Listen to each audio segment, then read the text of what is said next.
સમગ્ર રાજ્યમાં લોકસભાની ચૂંટણીને લઈને ભાજપ અને કોંગ્રેસ દ્વારા મતદારોને મનાવવા માટે ઠેર ઠેર સભાનું આયોજન કરવામાં આવી રહ્યું છે। ત્યારે આજે ઉત્તર ગુજરાતની મહત્વપૂર્ણ બેઠક ગણાતી બનાસકાંઠા લોકસભા બેઠક પર મંત્રી પુરુષોત્તમ રૂપાલાએ લાખણી ખાતે સભા સંબોધી હતી।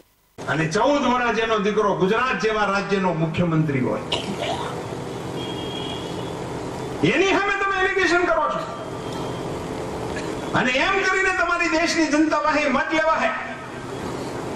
મિત્રો, હું આપ સૌની સામે કોંગ્રેસની સામે એક આરોપનામું મૂકવા માટે અહીંયા ખાસ આવ્યો છું।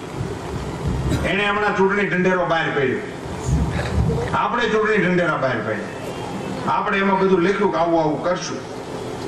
ખેડૂતોને 5 વર્ષ સુધી 1 વર્ષે જે રિન્યુ કરાવવું પડે છે ને લાખ વાળું, અને પછી આખરમાં એવું થાય છે કે પૈસા તો હોય કે ન હોય, વધારે વ્યાજમાં લઈને જમા કરાવે પછી પાછું નવું જૂનું કરે। એ બધી તમારી પ્રેક્ટિસ છે, એ વાવડ મોદી સાહેબને મળી ગયા। નવા જૂનાનો ખર્ચો લાગે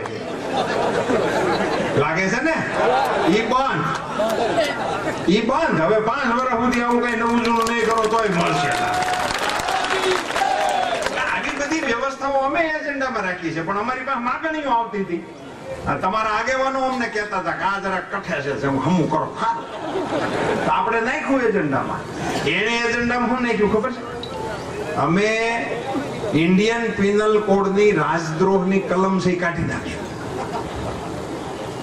મિત્રો, હું આ દિયોદરની ધરતી ઉપરથી કેશાજીએ કહ્યું ને કે આ તો માતાજીની ધરતી છે, હિંગળાજની ધરતી છે, આ તો શામળિયાની જગ્યા છે ને, મૂછું વાળો ઠાકોર છે।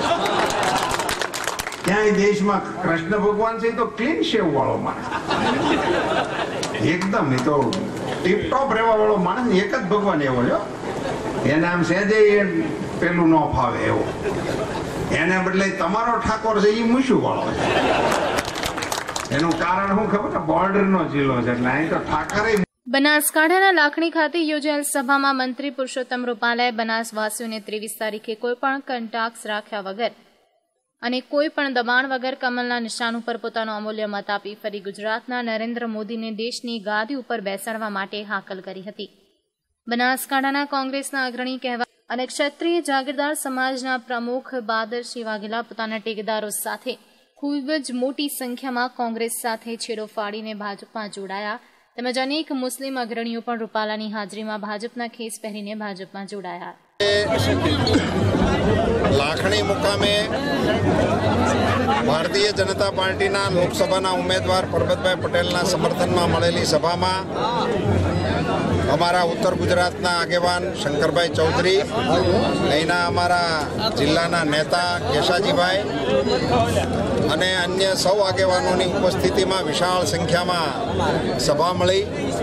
આજની સભામાં બાદરસિંહજી વાઘેલા, જે કોંગ્રેસના ખૂબ વરિષ્ઠ આગેવાન છે, ક્ષત્રિય નેતા છે, એ એમના સમગ્ર આગેવાનો સાથે ભારતીય જનતા પાર્ટીમાં જોડાણા છે, જેને કારણે અમારા જિલ્લામાં ભાજપનું બળ વધ્યું છે। રાજ્યમાં એક સંકેત જાય છે કે ચૂંટણી શરૂ થઈ ગઈ છે, તેમ છતાં કોંગ્રેસના જવાબદાર આગેવાનો પાર્ટી છોડી રહ્યા છે। એનો એક પ્રકારનો એવો મેસેજ છે મારી દૃષ્ટિએ કે કમસે કમ ગુજરાતની કોંગ્રેસની નેતાગીરી એમના કાર્યકર્તાઓને દિશા આપવા માટે ને એને સાથે રાખવામાં નિષ્ફળ ગઈ છે। આખા એ દેશમાં નરેન્દ્રભાઈને ફરીથી વડાપ્રધાન બનાવવાનું વાતાવરણ જામ્યું છે।